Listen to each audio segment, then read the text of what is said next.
For more, retired Lieutenant General Jeffrey Buchanan joins us now. He led the U.S. Army response to 5 major hurricanes. So thank you for being with us. Thanks for having me on your program, John. Sure thing, you bet. Now, we've heard some officials talk about a power grid that needs to be rebuilt in some parts, 12-foot storm surges, multiple rescues, many trapped in the attics of their homes. From what your experience has been, how bad do you think this will be in the cold light of day? Well, I do think it'll be bad for the next 3 or 4 days. The activities of the first responders during this initial period is going to be focused on what we call search and rescue, and that's really dominated by saving people's lives. And so everything that they can do to save lives is going to be very important. And I would stress to anybody who might be in the area who's listening to this broadcast, please follow the orders of your local leadership and your first responders, because they really do have your best interests in mind. Over time, those activities will change to clearing routes, opening up roads so that we can do better damage assessments, and taking care of people and helping them rebuild and get their feet back under them. So in terms of priority, saving lives obviously is number one. But after that, do you start picking on things like restoring electricity? Is that the top of the list? It would be. Well, first we've got to deal with flood waters, and flood areas could stay flooded for weeks, potentially, depending on the situation. So obviously that's very, very important.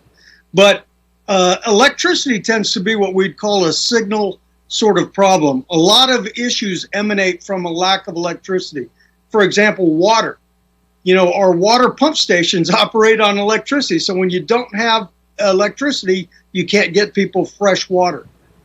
Without electricity, refrigerators don't work, and people who need insulin, for example, medication to survive, won't have access to electricity to be able to keep it cold. You know, when we look at the power of the storm, the intensity, the size, all of it just seems unprecedented. So to the area which it has impacted across Florida. So when you look at something like this, when you look at the map, where do you start? What's the biggest need here? Well, again, it really starts with search and rescue and where the areas that people need the greatest help. In this case, it's probably going to be dominated by floodwaters. People are going to be driven to their attics, as you mentioned, or up on the roofs of their houses, and will need to be rescued. So that's the first place. But then the problems emanate out from there. Even from an area that may not be flooded, power lines will be down, streets will be blocked, trees will be down. All of that will need to be cleared. And dangerous situations such as electrical lines on the ground will need to be taken care of. But it starts with where the path is, but then works out from there. And what about logistics? I mean, it's one thing to deal with, Hurricane Charlie, which was a small hurricane, an intensely powerful one, but a small one. When you're dealing with something of this size, how do you get your men in, your equipment, your supplies, that kind of stuff? How much harder is it because it's spread over such a wide area? Thanks, John. The good news is Florida has a tremendous emergency management capability. It's well-resourced, well-rehearsed. They deal with storms, maybe not exactly like this one, but they deal with storms regularly. And so they have a really good plan, have a good system of network of ship harbors, of roads, railroads, and airports to be able to get supplies closest as possible to the area of need.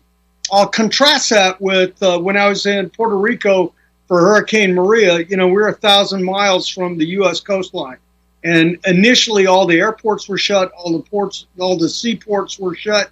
So it was much harder to get supplies to the point of need. Florida, I mean, it's going to be a complicated situation, but Florida's actually in a good position to be able to deal with this logistically. So far, especially, there have been no reports of fatalities at this point, but obviously that's early days. What are you expecting?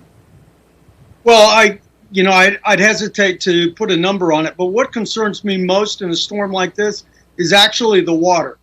When we look at hurricanes, the first thing that comes to mind is wind, and some people are in fact damaged by falling or are hurt by falling debris and things like this. But most of the deaths actually occur because of floodwaters. And in this case, we have a double whammy, if you will. It's a tremendous storm surge plus a very large amount of rainfall, which will cause subsequent flooding. It could be for a period of days. And again, I go back to Hurricane Florence in North and South Carolina in 2018. The damage by wind was there, but the real problem was floodwaters, and it continued to last for at least a couple of weeks after the storm had passed. And very quickly, what can states further north, like Georgia, the Carolinas, what can they expect?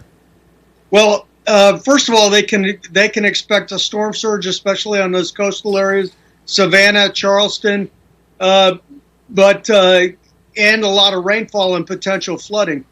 But one thing that all of these states can do is help each other, and there's a great system in our country.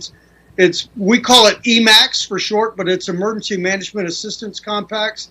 The governors have signed these agreements to where if one governor needs help, fellow governors from states across the United States will chip in and send resources and supplies. So in this case, we have a presidential disaster declaration. Florida will get help from the federal government, but Florida is also already getting help from fellow states, and that's all going to be needed in the coming days. General Jeffrey Buchanan, thank you for being with us. And clearly, as we look at those images, they're going to need all that help that they can get. Thank you, sir. We appreciate it. Thanks, John. Please stay with CNN.